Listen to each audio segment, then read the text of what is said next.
Hey, what's up, cats and kittens, and shout out to all my Cerebralites. It is me, the Cerebral Diva, and I'm back with another episode of RealiTEA, and that's TEA because I give it to you scalding hot. So grab your cups, grab your saucers, gather around, and let's all partake in this libation of RealiTEA. But before you go another further, do yourself a favor, and while you're at it, please do me a solid. Take a second, hit that subscribe button, and once you've done that, take another second to hit that tiny little bell so you can turn on your notifications, and that way you'll be kept in the loop.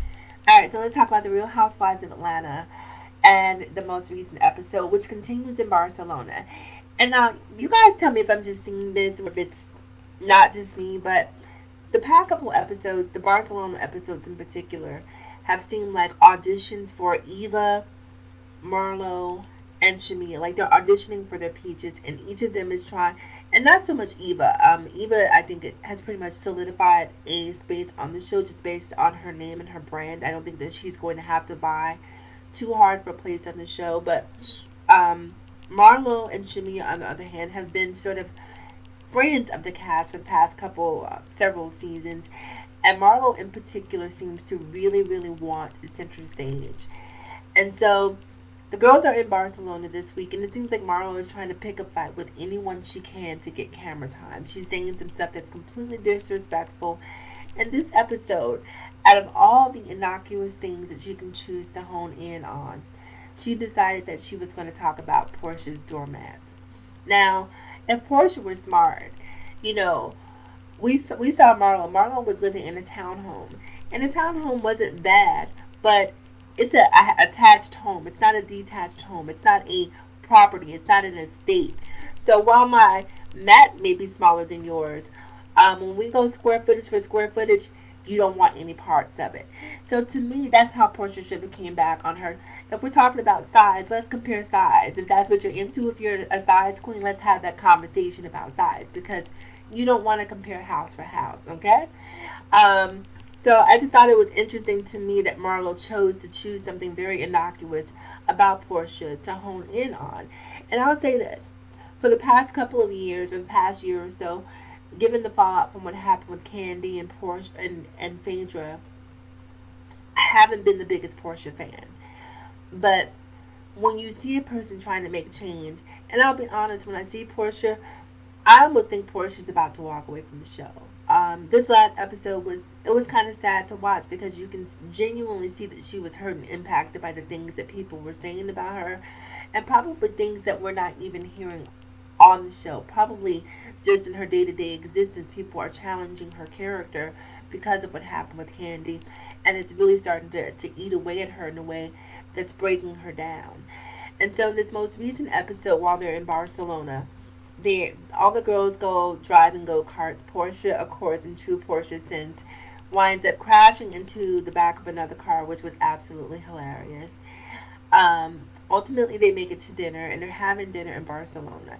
And as a woman of color, I just get so embarrassed when these women go to places that are a little bit more cultured and refined and behave the way that they do.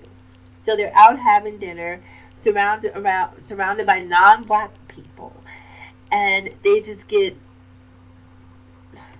boisterous. We'll just say they get very boisterous, because I'm trying to choose my words carefully when it comes to characterizing women of color. So they're having lunch, and Portia and Marlo are having this exchange, and Portia has the fan in her hand, and Marlo is sort of really invading Portia's personal space. And Portia keeps putting the fan as sort of this barrier between the two of them. So it's one of those fans that you can open and close. And so she's extending this sort of Chinese fan in front of her and basically saying, Marlo, look, you're in my space. And Marlo keeps leaning into Portia to talk to her, probably spitting on her food. And Portia was just trying to, make her know to back up out of my space. So because of that, Marlo takes the fan, twisted out of Portia's hand.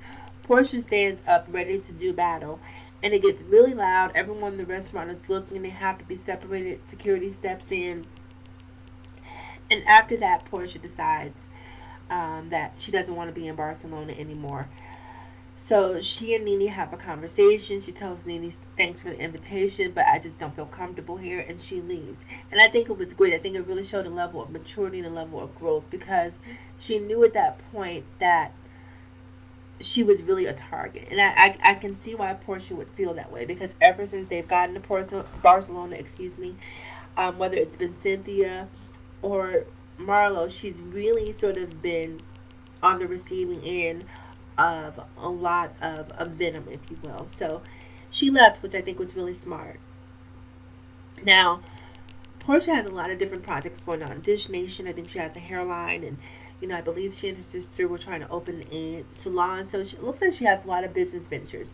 I don't know why people, to me, when you get on reality television, you make your mark, you develop your products, and you leave. Don't stay longer than you need to. And at this point, I think that Portia shouldn't wait to be asked to leave. I think that she should just walk away from it at this point, because it just doesn't seem like any good is going to come from it.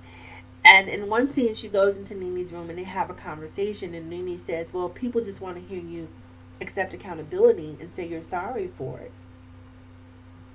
And I think it's beyond that. I think people are basically sort of poking at her because she's the low person on the totem pole.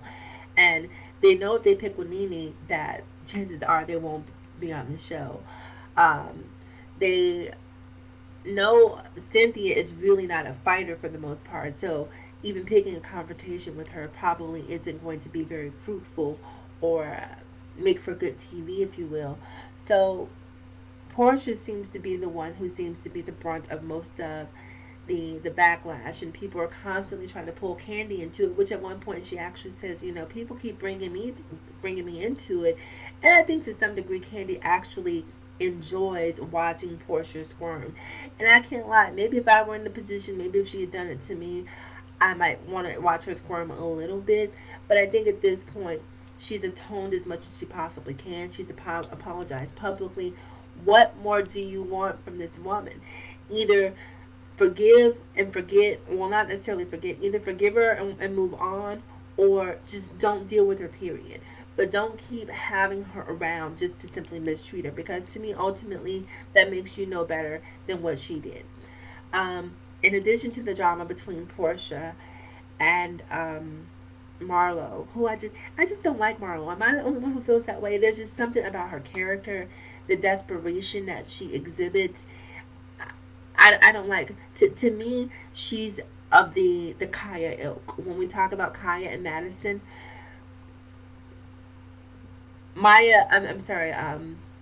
Marlo has no filter. I just sort of made this amalgamation of their names, Maya and Marlo and Kaya. Marlo has no filter. Marlo is a woman who's desperate. Marlo is a woman who craves celebrity. She wants to be in the spotlight. She wants the attention, and she will step on anyone to get it. Believe me, you. And if you are within proximity or you are in the way of anything that she wants, she has absolutely no issue with mowing you over. She will treat you kindly and befriend you as long as you are a stepping stone to helping her elevate her social status. The moment that you have absolutely no value to her, then you are completely discarded, because there's nothing that you can offer her. Now she's above you, which is the place that she's comfortable. She likes to be above and not below. And now she perceives Portia as being beneath her, so she has absolutely no issue with stepping on her. Even with Nene, when she had the issue with Nene, you can see in that exchange she was still trying to placate Nene, because she knew that she wanted to be close to Nene because Nene had something that she wanted. You haven't seen her treat any of the cast members with the level of disrespect that she treats Portia. Alright, so we're going to move on from that. We're going to talk about Eva and Shamia. Now, Shamia put Eva on blast last week and asked her about her sexual orientation by indicating that Eva had some sort of tryst with Missy Elliott. Eva denied it, but ultimately said, well, yeah, I have been with girls before, but not Missy. And so I guess Eva was still sort of in her feelings about Shamia putting her on blast, which I agree was completely inappropriate. Don't try to throw me under the bus for camera time, which seems to be the formula that a lot of these girls who are vying for these peaches are using. It's just like, hey, I'm just going to throw a shot on you because it makes for good television. And then I'm going to go have breakfast or lunch with you, and we're going to pretend like none of this ever happened. I'm not that girl. I'm sorry. The moment that you throw me under the bus, like, I can't mess with you anymore. So kudos to them for being able to move on to at least film, because I don't think I would be able to do this, because the whole time I would be across the table looking like I think I need to put my hands on her. And not that I don't want to give the impression that I'm a person of violence, but I feel like when I'm disrespected, I can't be around a person who I know is prone to that sort of behavior, because chances are they will push buttons in me. And ultimately, I do understand that it's my responsibility to control my anger and temper. And by controlling it, I need to not be around these people who can potentially cause me to lose control. So I don't know how they did it. So anyhow, how they do it, excuse me. In this episode, we see Shamia and Eva go back and forth, and Eva's basically, calling her out for putting her business on blast. Like, I'm getting married. I'm married to a man who's running for the mayor of Atlanta. And why would you do something like that? And so it's going to be really interesting to see how the relationship between Eva and Shamia evolves. I honestly don't see it going anywhere but down. I'm trying to think if there's anything else that interesting that happened during this episode. They moved out of the I don't know if it was a house share or a not the what's the other app that you use to rent homes? I forget the name of the app. Comment below if you remember. Anyhow, Cynthia rented the home. None of the girls like it. They were all bad and bougie. No one wants to be here. It's disgusting. Even Nene, who lives in a Rose Motel, according to Kim and Brielle, was above the standard of living in this particular house. And while it wasn't the best of houses, I thought that they completely exaggerated the condition of this home. Like, okay, we get it. You guys are doing well. You guys are in a great place financially. But in the words of Kendrick Lamar, be humble. You know what I mean? Never forget where you came from. And sometimes when they behave that way, I just watch it and shake my head. Like, there are people who that home is probably the best that they can do. And if you can do better, great. But don't make other people who may have lived in vacationed in that home or things that are worse feel like their quality of life for some reason is substandard. So that was a moment to me that was a little bit of a turn off. So Nene ultimately chose to get hotel rooms to sort of elevate their living status. But I just thought it was ridiculous, because when you look at the house really wasn't bad at all.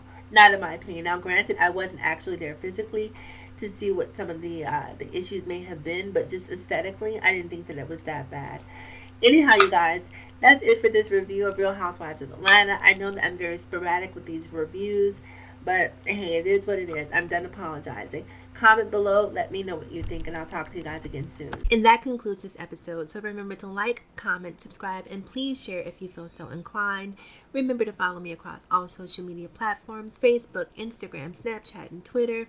Also remember, it is better to be pissed off than it is to be pissed on. And it's always, in closing, people, remember to live better, love harder, and think smarter. It is me, the Cerebral Diva. I will talk to you guys again soon. Have a great day, and as always, thank you for listening.